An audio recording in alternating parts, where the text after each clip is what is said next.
Hi friends, good morning. This is Tulasi. Welcome to Tulasi vibes. అందరూ బాగున్నారండి? అందరూ బాగుండాలని, అందులో నేను ఉండాలని కోరుకుంటూ ఈరోజు బ్లాగ్ అయితే స్టార్ట్ చేస్తున్నాను. మార్నింగ్ నా డైలీ రొటీన్ ఎక్సర్సైజ్ బ్యాడ్మింటన్కి వెళ్తానండి నేను 1 అవరు. ఆ వెళ్ళే ముందు ముగ్గు అది వేసుకొని వెళ్తానన్నమాట. నేను వచ్చేసరికి మొత్తం ఆరిపోతుంది. లైటింగ్ అది ఉంది అంటే ఎండబడిపోయింది అనుకుంటున్నారేమో. మాకు లైట్లు ఏంటంటే ట్యూబ్ లైట్స్ ఉంటాయండి. చక్కగా మనం ఏ టైం అయినా సరే, మీరు నైట్ మిడ్-నైట్ 12, 1 అయినా సరే ఇలాగే పగల్లాగా లైట్లు వెలుగుతూ ఉంటాయన్నమాట. ఎండొచ్చిందానికి మనకి అర్థమైపోతుందన్నమాట ఆ కిరణాలు అవన్నీ. కానీ ఉదయాన్నే అయితే ముగ్గు అది వేసుకొని వెళ్ళానంటే వచ్చేసరికి నాకు కొంచెం రిలీఫ్గా ఉంటుందన్నమాట. రాగానే ఒక 10 మినిట్స్ రెస్ట్ తీసుకొని తర్వాత నా పనులు డైలీ రొటీన్ అవి స్టార్ట్ చేసుకుంటాను. రాగానే రెస్ట్ ఏమి ఉండదండి. మా వారు కాఫీ కోసం ఎదురు చూస్తూ ఉంటారనమాట. ఆయనకి కాఫీ ఇచ్చేసి నేను ఒక 5 మినిట్స్ అలా న్యూస్ అది చూస్తూ ఉంటాను. 7 ఈటీవీలో వస్తుంది కదా, అది రెగ్యులర్గా చూస్తామన్నమాట మేము. ఆ తర్వాత ముగ్గు అవన్నీ మొత్తం ఆరిపోయినాయండి. నేను బ్యాడ్మింటన్కి వెళ్ళి వచ్చేసరికి మొత్తం ఆరిపోతాయన్నమాట. వెళ్ళేప్పుడు ఇలా తేమగా ఉంటుంది, తడిగా. అంటే మాకు కడగటానికి డైలీ ఇబ్బంది అనమాట, అపార్ట్మెంట్ కాబట్టి. తులసమ్మ ముందేమో జాజుతోటి ముగ్గు వేసేసుకున్నాను. అంటే జాజు అలికుంటుంది కదా, పైన ముగ్గు అది క్లీన్ చేసి ఆల్రెడీ నా వీడియోలో పోస్ట్ చేశాను. ఎవ్రీడే కూడా ఇలాగే ముగ్గది వేసుకుంటాను. నేను వచ్చేటప్పుడే పువ్వులు అవన్నీ అయితే తీసుకొచ్చుకుంటాను బ్యాడ్మింటన్ నుంచి వచ్చేప్పుడు. ఈరోజైతే మొత్తం పువ్వులు అవన్నీ తీసుకొచ్చుకున్నవి ఒక ప్లేట్లో అవి పెట్టుకొని, మొగ్గలు ఉన్నాయి కదా మల్లె పువ్వులు అవన్నీ ఒక వాటర్లో ఒక గ్లాస్లో వేసుకుంటానన్నమాట. మీతో కబుర్లు చెప్తూనే నేను కొన్ని మన సబ్స్క్రైబర్స్ అయితే కొన్ని డౌట్స్ కామెంట్స్ రూపంలో అడిగారండి. వాటికి ఆన్సర్స్ అయితే చెప్తాను. వ్రతం చేసిన వారు ఆ రోజు రాత్రి మంచం పైన నిద్రపోవచ్చా, లేదా చాప పైన పడుకోవాలా, కింద పడుకోవాలా అని అడిగారు. దానికి వచ్చేసి నేను ఇట్లా కామెంట్ చేయటం ఎందుకనేసి చెప్తున్నానమాట. వ్రతం చేసిన రోజు అనమాట, ఆ రోజు మీరు మంచం పైన పడుకోకూడదు, మంచం పైన కూర్చోకూడదు, చాప పైనే పడుకోవాలి. లేదా కింద ఏదైనా బెడ్షీట్ కొత్తది ఉంటుంది కదా మామూలుగా, అంటే మనం డైలీ ఇంట్లో వాడేది కాకుండా ఉతికి పెట్టిన బెడ్షీట్ని వేసుకొని పడుకోండి. ఎర్లీ మార్నింగే నేను మజ్జిగ అవంతా చేసుకొని, వెన్నపూస వస్తుంది కదా, అది కాళ్ళకి చేతులకి రాసుకుంటానండి. చిన్నప్పుడు చాలామంది పిల్లలకి, చిన్న పిల్లలున్న వాళ్ళు చాలామంది అడుగులు వేయటానికి నడవటానికి కష్టపడుతుంటారు కదా, అలాంటప్పుడు మీరు ఈ వెన్నపూసని కాళ్ళకి బాగా రాయండి. అప్పుడు ఆ బోన్స్ అనేవి స్ట్రాంగ్ అవుతాయన్నమాట. నెక్స్ట్ ఇంకొకటి కూడా అడిగారండి, పూజలో ఉన్నప్పుడు తుమ్మినా దగ్గినా మళ్ళీ అలా పూజ కంటిన్యూ చేయొచ్చా, లేదంటే ఆపివేయాలా అనేసి. పూజ అయితే ఆపేం వేయక్కర్లేదండి. మనం పూజ చేసేప్పుడు మీరు తుమ్మినా దగ్గినా ఆవలిస్తారు కదా, హా అనేసి, అంటే సడన్గా వస్తుంటాయన్నమాట చాలామందికి. అలాంటప్పుడు మీరు ఆచమనం పాత్ర ఉంటుంది కదా, అందులో వాటర్ తీసుకొని చెయ్యి అది కడిగేసుకొని కొంచెం వాటర్ పైన చల్లుకోండి. అలాంటప్పుడు ఆ దోషం అనేది పోతుందన్నమాట. తర్వాత మనం కట్టు వస్త్రం పైన వేసుకోకూడదన్నమాట. అంటే కట్టుకునే వస్త్రం ఉంటుంది కదా, బట్టలు, అది పైన వేసుకోకూడదు, పై వస్త్రాన్ని కట్టుకోకూడదు. అంటే అర్థమైంది కదా మీకు. పంచనేమో పైన వేసుకోకూడదు, టవల్నేమో మనం పంచలాగా కట్టుకోకూడదు. ఎప్పుడూ కూడా ఏది ఎక్కడ కట్టుకోవాలో అది అక్కడ కట్టుకోవాలన్నమాట. పంచని పంచలాగే, దోవతి ఉత్తరీయంలాగే అంటే టవల్ లాగే వాడుకోవాలి. ఈ విధంగా డైలీ ఎర్లీ మార్నింగ్ మజ్జిగ అది చేసి పెట్టుకుంటాను కదా, మా హస్బెండ్కి అయితే కొంచెం మజ్జిగ అది కలిపిస్తున్నాను. ఎందుకంటే ఎండలుగా ఉంటున్నాయి కదండి బయట, ఆ వేడిని తట్టుకోవాలంటే మనం రాగి జావా, మజ్జిగ, బార్లీ వాటరు, కోకోనట్ వాటరు, చెరుకు రసాలు, ఈ సీజన్లో సోడాలు కానీ, చాలామంది లెమన్ వాటరు, ఇవన్నీ మంచి సేల్స్గా ఉంటాయండి. జ్యూస్లు కానీ, చాలామంది పాపం ఎండకి బయటికి వెళ్తే 11 కల్లా అందరూ ఏ షాప్ అయినా సరే చెరుకు రసం బండ్ల దగ్గర కానీ, కోకోనట్ వాటర్ కానీ, చాలామంది సోడాల దగ్గర కానీ కూల్ డ్రింక్స్ ఇవి కూల్ డ్రింక్స్కి బదులుగా మనం కోకోనట్ వాటర్ కానీ, చెరుకు రసం కానీ, అంటే షుగర్ ఉన్నవాళ్ళు చెరుకు రసం అవాయిడ్ చేసేయండి. అలాంటప్పుడు మనం మజ్జిగ కానీ, సోడాలు కానీ, సాల్ట్ ఇలాంటివి వేసుకునేవి తాగొచ్చు అనమాట షుగర్ పేషెంట్స్. అలా నార్మల్ వాళ్ళైతే ఎక్కువగా మనకి షుగర్ లెవెల్స్ అవి పడిపోతుంటాయి ఎండకి. అలాంటప్పుడు మీరు చెరుకు రసం, మజ్జిగ ఉంటుంది కదా, లస్సీ పెరుగులో షుగర్ అలా వేస్తారు కదా, అలాంటివి కానీ అలా తీసుకోండి. లేదు అంటే తొందరగా మన బాడీ అనేది డీహైడ్రేట్ అయిపోయి వీక్నెస్ వస్తుందన్నమాట. ఎక్కువగా వాటర్ బాటిల్ ఉంచుకునేలాగా ఎప్పుడు మన దగ్గర ప్లాన్ చేసుకోండి. ఎందుకంటే దాహం వేస్తుంది, బట్ ఎక్కడ వాటర్ అంటే అక్కడ వాటర్ ఇప్పుడు ఈ రోజుల్లో తాగి మనం సేఫ్గా ఉంటామని లేదండి. చాలామందికి టైఫాయిడ్స్ కానీ, ఇన్ఫెక్షన్స్ కానీ చాలా వస్తున్నాయన్నమాట. ఎక్కువ వచ్చేది వాటర్ వల్లే వస్తాయండి. అందుకని వాటర్ని ఎప్పుడూ కూడా పరిశుభ్రంగా ఉంచుకోండి. మనం తాగే వాటర్ క్వాంటిటీ కూడా ఎక్కువ తీసుకోండి. అలాంటప్పుడు మనకి ఇన్ఫెక్షన్స్ కానీ ఇలాంటివి ఏవి రాకుండా ఉంటాయన్నమాట. వాటర్ ఎక్కువగా సమ్మర్లో మీరు డైలీ ఒక 5 to 6 లీటర్స్ అయినా వాటర్, అది లిక్విడ్స్ రూపంలో కావచ్చు, జ్యూస్లు కావచ్చు, లేదా వాటర్ కానీ కోకోనట్ వాటర్ ఎలా అయినా సరే మన బాడీలోకి అలా వాటర్ని పంపండి. ఆ తర్వాత దేవాలయంలో మనం దేవుడి గుడిలోకి వెళ్తాం కదండి, అప్పుడు మనం స్వామికి వీపు చూయించి పెట్టకూడదన్నమాట. ఫ్రంట్ సైడ్ కూర్చోవాలి, స్వామికి ఎదురుగా నించోకూడదు, సైడ్లో నించోవాలన్నమాట. మనం ఆరగింపు పదార్థాలు అవి చేసి స్వామికి నైవేద్యంగా ఇస్తారు కదా, అవి భగవంతుడికి ఎదురుగా కూర్చొని తినకూడదండి. పక్కకి జరిగేసి, లేదు అంటే మనం కొంచెం ముందుకు వెళ్ళేసి దేవాలయం ప్రాంగణం నుంచి బయటకు వచ్చాక అరుగులు ఇలా ఉంటాయి కదా, అక్కడ కూర్చొని తినచ్చు అనమాట. ఈ విధంగా నాకు తెలిసినవి ఏవో దేవాలయంలో పాటించాల్సిన కొన్ని టిప్స్ అయితే నేను చెప్తానండి. దేవాలయంలో మనం ఎప్పుడూ కూడా మనల్ని మనం పొగుడుకోకూడదు. ఇతరులు పొగుడుతున్నా కూడా పొగరనీయకూడదు. ఏముందులేండి మేం చేసింది అనాలన్నమాట. తర్వాత భగవంతుని వైపు మనం అసభ్యకర మాటలు కానీ, భగవంతుడి ఆలయంలో ఏవైనా కూడా చెడు మాటలు కానీ ఇలాంటివి ఎప్పుడూ కూడా ప్రస్తావించకూడదనమాట. తర్వాత భగవంతుణ్ణి దూషించటం, ఇతరులను నిందించటం అలాంటివి కూడా చేయకూడదనమాట. చాలామంది ఏంటంటే కొన్ని భాష ఏంటంటే మనకి ఒకలాగుంటుందన్నమాట. అది నోట్లో ఉన్నంతసేపే మనల్ని రక్షిస్తుంది. నోటి నుంచి బయటకు వచ్చిందంటే అది మనకి దహించి వేస్తుందన్నమాట ఆ మాట ఎదుటి వాళ్ళని ముందు. తర్వాత గంటను మనం నేలపైన ఉంచకూడదు. గంట కొడతాం కదా దేవుడి దగ్గర, అవి పువ్వుల్లో కానీ లేదా నీటిలో తడిపి మామూలుగా అక్కడ పక్కన పెట్టేసేసుకొని గంటనైతే వాడుకోవాలన్నమాట. ఎవ్రీడే కూడా గంట, హారతి ఇచ్చేది ఇవన్నీ కడుక్కోవాలి.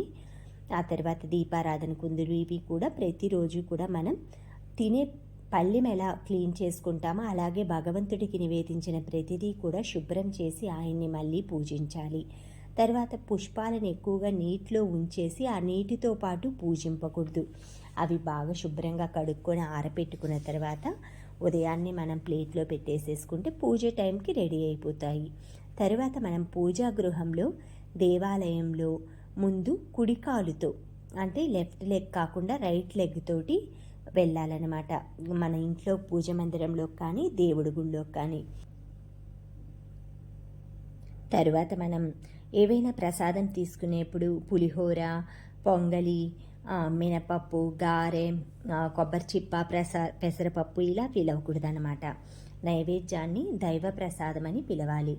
ఆ ప్రసాదం పెట్టండి అనాలి అన్నమాట. ఆ కొబ్బరి చిప్ప పెట్టు, కొంచెం పులిహోర పెట్టు, కొంచెం గారెలు పెట్టు, ఇంకొక గారె ఎక్స్ట్రా అయ్యి అలా అనకూడదన్నమాట. దైవ ప్రసాదం పెట్టమని పిలవాలన్నమాట. ఈ విధంగా కొన్ని చిన్న మార్పులు మన దైనందిన జీవితంలో కనుక తెలుసుకున్నవి మార్చుకుంటే మన ఫ్యూచర్ అనేది కొంచెం మనం వేరే వాళ్ళకి చెప్పదగినంతగా ఉంటుందన్నమాట. తర్వాత దేవుని విగ్రహంను దైవంగా భావింపవలెను కానీ రాయి, లోహము, పటము అనకూడదనమాట. అంటే దేవతా విగ్రహం కానీ, మనకి స్వామి యొక్క చిత్రపటం కానీ ఇలా ఉంటాయి కదా, వాటిని దేవుడి విగ్రహమును దైవం ఫోటో, దేవుడి ఫోటో అనాలి. కానీ ఈ రాయి తీసుకున్న, ఈ లోహం బొమ్మ తీసుకున్న, ఈ పటం తీసుకున్న, ఈ ఫోటో తీసుకున్న అనకూడదనమాట. ఆ స్వామివారి చిత్రపటం తీసుకొచ్చుకున్నాను, లేదంటే స్వామివారి పటం తీసుకొచ్చుకున్నాను, అలాగా పిలుచుకోవాలన్నమాట. ఈ విధంగా మనం కొన్ని మన దైనందిన జీవితంలో మార్పులు చేసుకుంటూ, తెలియనివి తెలుసుకుంటూ, ఏవైనా తెలియని వాళ్ళు అడిగితే వాళ్ళకి చెప్తూ, మనం కొత్తవి నేర్చుకుంటూ ఇలా భక్తిని అనేది పెంపొందించుకోవాలి. ప్రతి గురువారం కూడా నేను బాబా గారికి పూజ అది చేసుకుంటానండి. ఆ సాయిబాబా పాదుకలు, సాయిబాబా విగ్రహం ఫోటో అంతా నాకు మంచి అభిమానం గల వాళ్ళు ఇచ్చారనమాట. అభిమానించే వాళ్ళు నన్ను, నేను అభిమానించేవాళ్ళు, వాళ్ళ లాంటి వాళ్ళు ఇంకా నాకు ఇప్పటి వరకు నేను చూసిన దగ్గర అయితే భక్తి భావన ఉన్నవాళ్ళు ఇప్పటి వరకు లేరనమాట. మంచితనం, భక్తి భావన రెండు ఉన్నవాళ్ళు ఆ ఫోటో ఫ్రేమ్ని నాకు గుర్తుగా ఇచ్చారు. అందుకని ప్రతి గురువారం కూడా నేను పూజ అది చేసుకుంటాను. ఫస్ట్ చేసినప్పుడైతే ఫొటోస్ అన్నీ కూడా పెట్టానన్నమాట. అంటే ఇచ్చిన వాళ్ళకి, వాళ్ళు ఇచ్చిన గిఫ్ట్ని నేను ఏదైనా సరే అండి, నాకు చాలామంది దేవుడికి సంబంధించినవే గిఫ్ట్ ఇస్తారనమాట. అవి వాళ్ళకి పూజ చేసి ఆ ఫోటో పిక్స్ పెట్టడం నాకు అలవాటు. తర్వాత నా పూజ అన్నీ అయిపోయిన తర్వాత పప్పుచారు చేస్తున్నానండి. ఈ రెసిపీ ఆల్రెడీ మన వీడియోస్లో చాలాసార్లు పోస్ట్ చేశాను, అందుకే నేను డీటెయిల్గా చూపించట్లేదు. ఇది మా ఒంగోలు, నెల్లూరు పప్పుచారండి. తిన్నారంటే అస్సలు ఒక్కసారి వదలరనమాట. ఇందులోకి అప్పడంలో కానీ, మామిడికాయ పచ్చడి కానీ, ఏదైనా సరే అండి, వడియాలు కానీ ఎంత బాగుంటుందో. ఇందులోకి మినప వడియాలు అయితే చాలా బాగుంటుంది. మినప వడియాలు, గుమ్మడి వడియాలు అయితే ఎండాకాలం వస్తుంది కదా, ఏమేం స్టోర్ ఉన్నాయి, ఇంకేం నేను పెట్టుకోవాలి, ఉన్న వాటిని ఎలా అయిపోగొట్టాలి అని చూస్తున్నానండి. ఇవైతే ఉన్నాయి. గుమ్మడి వడియాలు ఇవి మిగిలాయి, లాస్ట్ ఇయర్ పెట్టుకున్నాయి అనమాట. ఈ మినప వడియాలు వచ్చేసి ఇవి మిగిలాయి అనమాట. అవి సేల్ చేసేసి, అవి సేల్ చేయక్కర్లేదు, నేను పెట్టుకున్నవన్నీ డ్రై అయ్యేలోపు ఇవి సేల్ అయిపోతాయి అన్నమాట. ఎందుకంటే ఎక్కువగా సమ్మర్ సీజన్లో మనం పప్పుచారు, పప్పు, ఆకుకూరలు ఇలా చేసుకొని వడియాలు ఎక్కువగా తింటారు. యాక్చువల్గా చలికాలం కోసం ప్రిపేర్ చేసుకుంటాము, బట్ ఎండాకాలంలోనే వంటలు ఎక్కువ ఫ్రై ఐటమ్స్, డీప్ ఫ్రైలు ఇలాంటివి చేసే బదులు ఒక్కసారి ఇలా కొంచెం ఆయిల్లో ఫ్రై చేసేసుకొని లైట్గా ఒక 2-3 నంచుకొని తినేలాగా ప్లాన్ చేసుకుంటానన్నమాట. ఎక్కువగా నేను అలానేనండి, వింటర్లో తినాల్సినవి సమ్మర్లో తినాల్సినవి వింటర్లో, అలా రివర్స్లో ఉంటుందన్నమాట మనకి.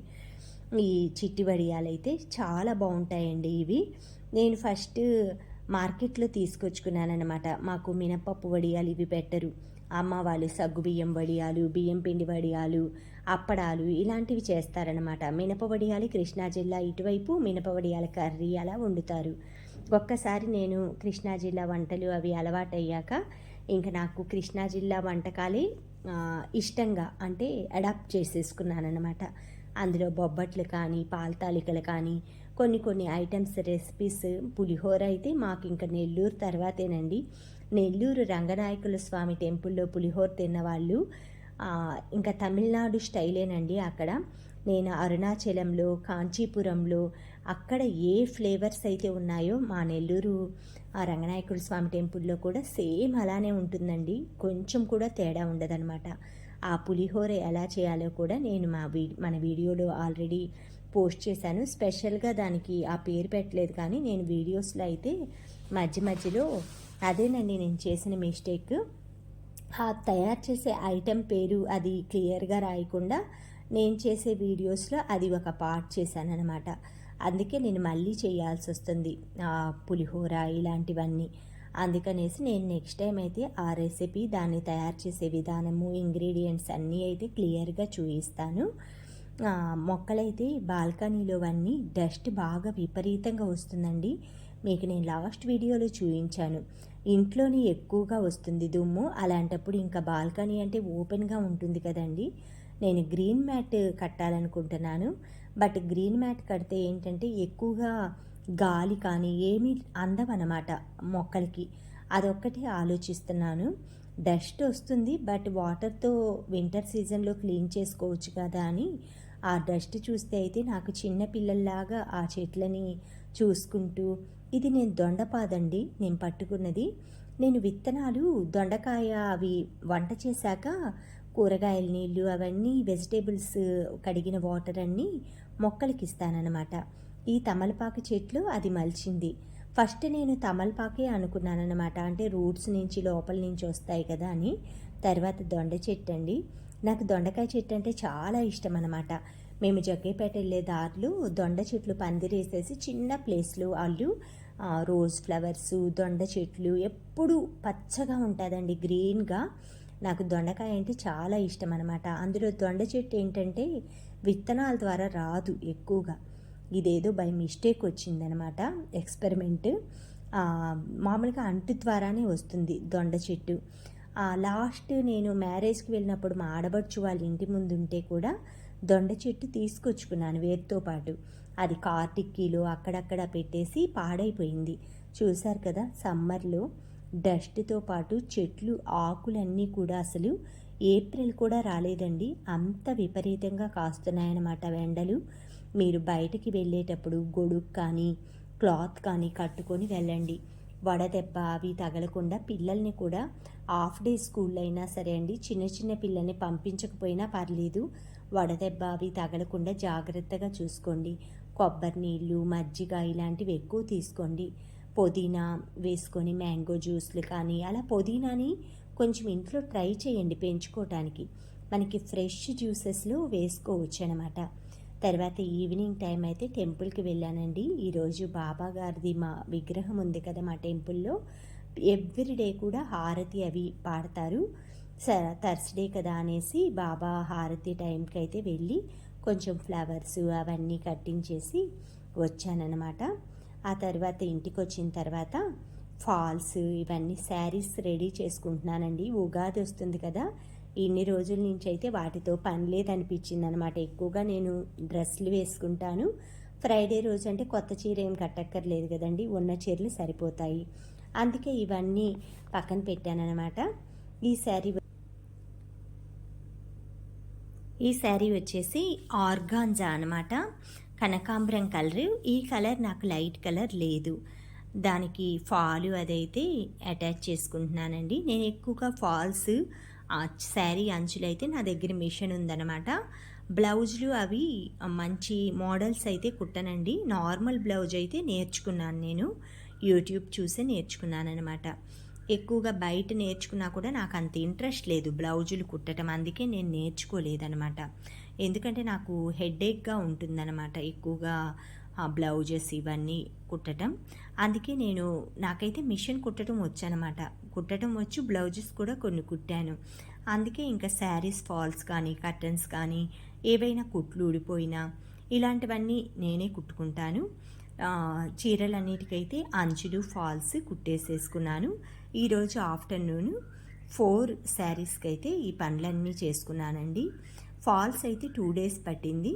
అంటే ఖాళీ టైంలో టీవీ చూస్తూ నైట్ టైం అలా కుట్టుకుంటాను కాబట్టి మనం కంటిన్యూగా కుడితే మాత్రం అయిపోతాయి. అంచులు అయితే ఒక్కరోజే ఉదయాన్నే ఒక హాఫ్ అన్ అవర్లో మొత్తం అంచులు కుట్టేసేసుకొని ఫాల్స్ అన్నీ అయితే ఇలా కుట్టుకున్నామంటే మనకి హ్యాండ్ మేడ్ వర్క్ కంటే మించింది ఇంకోటి లేదండి. ఈ విధంగా మొత్తం శారీ ఫాల్స్ అన్నీ అయితే ఆల్మోస్ట్ అన్నీ కుడదామని పెట్టుకున్నాను. ఒక 2 కుట్టగలిగాను అనమాట. ఆ మిగతావి 2 అయితే నెక్స్ట్ డే కుట్టుకుంటున్నాను. ఈ విధంగా మధ్యాహ్నం పూట మనం ఖాళీగా ఉన్నప్పుడు టీవీ చూస్తూ అలా వేస్ట్ చేసుకోకుండా టైము మనం టీవీ పెట్టుకుంటూనే ఈ విధంగా మనం డబల్ వర్క్ అనమాట. ఇంట్లో పనులు చూసుకుంటూ మధ్య మధ్యలో శారీ ఫాల్స్ కుట్టుకుంటూ, ఇంట్లో పనులంటే ఏం లేదండి, ఏదైనా చట్నీ వేసుకోవటం కానీ, పప్పు రుబ్బుకోవటం కానీ, ఇడ్లీ పిండి కలుపుకోవటం కానీ, ఆఫ్టర్నూన్ టైంలోనే కదా ఇలాంటివి చేసుకుంటాము. ఇలాంటి పనులు, బట్టల మడత పెట్టుకోవటము, ఇలాంటి వాటితో పాటు శారీస్ ఫాల్స్ ఎప్పుడైనా సరే ఈ విధంగా ఫెస్టివల్స్ కానీ అలా వచ్చినప్పుడు మనం శారీ తయారు చేసుకున్నాం అనుకోండి, ఆ సాటిస్ఫాక్షనే వేరుగా ఉంటుందండి. నాకు ఇంట్రెస్ట్ ఉంది, ఓపిక ఉంటే కుచ్చులు కూడా వేస్తానన్నమాట ఆ శారీకి. ఆల్రెడీ పట్టు శారీకి అయితే వేసేసాను. ఈ శారీకి కూడా నా దగ్గర సిల్క్ థ్రెడ్స్ ఉన్నాయన్నమాట. వీటికి కూడా వేసుకున్నామంటే కొంచెం శారీ లుక్ ఏంటంటే బాగా ఎలివేట్ అవుతుందన్నమాట కుచ్చుల సైడ్. ఎందుకంటే అంచులు కుట్టాం కాబట్టి, జిగ్జాగ్ కాదు కాబట్టి మనం కుచ్చులు పెట్టుకున్నామంటే చాలా బాగుంటుంది. శారీ కుచ్చులు వేయటం కూడా నేను ఈజీగా ఎలా వేస్తాననేది చూపిస్తానండి. నా దగ్గర ఉన్న శారీస్ ఆల్మోస్ట్ చాలా వరకు శారీస్కి అయితే కుచ్చులు నేనే వేసుకున్నాను. అవన్నీ కూడా మీకు ఒక వీడియోలో అయితే నేను చూపిస్తాను. కొంచెం నిదానంగా మనం అదే కలర్ దారం తీసుకొని మీరు ఫాల్ కుట్టేటప్పుడు చక్కగా నీట్గా ఫస్ట్ ఏంటంటే మనం సైడ్ బార్డర్ వేసుకోవాలన్నమాట. సైడ్ వైపు ఉంటుంది కదా, ఫ్యాన్ గాలికి ఎగురుతుంది, అందుకే మనం హ్యాండ్ పెట్టానన్నమాట. తర్వాత ఇలా నేను చెప్పాను కదా, ఫస్ట్ మనం ఈ బేస్ స్టార్టింగ్ వేసుకోవాలి ఈ విధంగా. తర్వాత వచ్చేసి అది ముడి అది వేసుకొని డాట్ కింద వైపు మనకి ఫాల్కి దారం కింద పైన అది స్టిచ్ చేసే ఉంటుందండి. సేమ్ అలానే కుట్టుకుంటూ వెళ్ళామంటే చక్కగా కింద పార్ట్ అయిపోతుంది. తర్వాత మనం ఈ సైడ్ని ఏ విధంగా కుట్టామో అలానే పై వైపును కూడా చక్కగా అలానే కుట్టుకుంటూ ఉండాలన్నమాట. ఇలా మాట్లాడుకుంటూ టీవీ చూసుకుంటూ కబుర్లు చెప్పుకుంటూ ఆఫ్టర్నూన్ టైంలో ఈజీగా మన పనులన్నీ అయితే చక్కగా చేసుకోవచ్చు అనమాట. వేరే వాళ్ళతోటి ఎక్కువగా వేస్ట్ టాపిక్స్ గురించి డిస్కస్ చేయకుండా మన ఇంట్లో మన పనులు మనం ఈజీగా ఎంతో హ్యాపీగా బడ్జెట్, ఎందుకంటే మనం బయట ఫాల్ హ్యాండ్మేడ్ చేయించాలంటే 100 రూపీస్ అలా పడుతుందండి. చేసేవాళ్ళు కూడా హ్యాండ్మేడ్ లేదు అనమాట. జిగ్జాగ్ చేయటమో లేదంటే నార్మల్ మిషన్ మీద కుట్టివ్వటమో అలా చేస్తూ ఉంటారు. మనం ఇంట్లోనే మనం వచ్చిన కళని మనం ఏదైనా నేర్చుకోవటం వలన ఇదేనండి ప్రయోజనం. ఏదైనా మనం నేర్చుకొని వదిలేసామంటే ఎప్పటికైనా సరే అవసరమైనప్పుడు అదైతే మనకి ఉపయోగపడుతుంది. చూశారు కదా, సైడ్ని ఈ విధంగా కుట్టుకోవాలి. కింద నార్మల్గా పైవైపు అలా సేమ్ కలర్ దారం వేయటం వల్ల మనకి చిన్న చిన్న డాట్స్ కూడా కనిపించవు, నీట్గా ఉంటుంది శారీ అనేది. ఫాల్స్ అయితే ఆల్మోస్ట్ నేను పెద్ద సైజే వాడతానండి. కానీ ఈ మధ్య నేను తీసుకున్న షాప్లో అయితే పెద్ద సైజు రాలేదన్నమాట ఫాల్స్. అందుకే ఇంకా నార్మల్ మీడియం సైజ్ అయితే తీసుకున్నాను. సరే, మనకి బార్డర్ ఎంత పెద్దది ఉంటే అంత ఉండక్కర్లేదు కదా. నేను ఫాల్స్ అవి స్టిచ్ చేసుకునేలోపు మా హస్బెండ్ అయితే బట్టలు అవన్నీ ఆయన షర్ట్స్ అవన్నీ ఐరన్ చేసుకుంటున్నారండి. ఐరన్ అతనికి ఫోన్ చేశాను, బట్ అతను బయటికి వెళ్ళారో ఏమో అయితే రెస్పాండ్ అవ్వలేదన్నమాట మెసేజ్కి. ఎప్పుడు బయటే ఇస్తాను. సరే, 4 షర్ట్స్ ప్యాంట్స్ ఆయన ఐరన్ చేసుకున్నారు. ఆ తర్వాత నేను కొన్ని మిగిలిన శారీస్ కూడా ఫాల్స్ అవి అయితే కుట్టుకుంటున్నానండి. ఈజీగా మనకి అంటే కుట్టడం తెలియని వాళ్ళైతే ఇలా చేతితో పట్టుకొని కుట్టద్దండి. స్టార్టింగ్ ఏదైనా ప్యాడ్ కానీ మనకి కింద స్టిఫ్గా ఉన్న ఏదైనా వస్తువు పెట్టుకొని చక్కగా అలా కుట్టుకోండి. నేను ఆఫ్టర్నూన్ టైంలో మనకి ఆశా ఫౌండేషన్ ఉంది కదా, సద్గురు గారు, ఆ సద్గురు గారు మనకి కోయంబత్తూరు దగ్గర ఆశా ఫౌండేషన్ పెట్టారంటండి. పెద్దది ఉందట. సుధా వాళ్ళు ఉండేవాళ్ళు కదా పైన, వాళ్ళు అక్కడే ఉంటున్నారనమాట.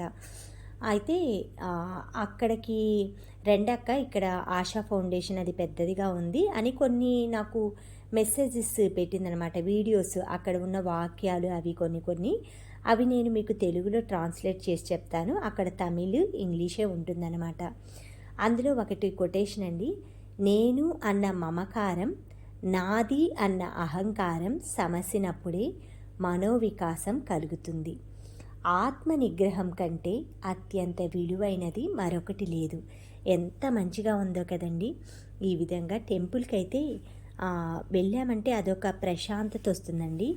ఈవిడ నాకు తెలిసిన ఆంటీ గారు అనమాట. లాస్ట్ ఇయర్ శ్రావణ మాసంలో అయితే ఎంత చక్కగా గుడికి వస్తారు. దైవభక్తి చాలా ఎక్కువండి. ఆవిడ పేరు మా అమ్మమ్మ పేరు అనసూయమ్మ గారు అనమాట.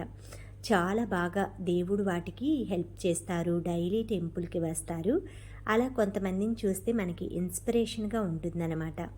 Thank you friends, thank you for watching, thank you for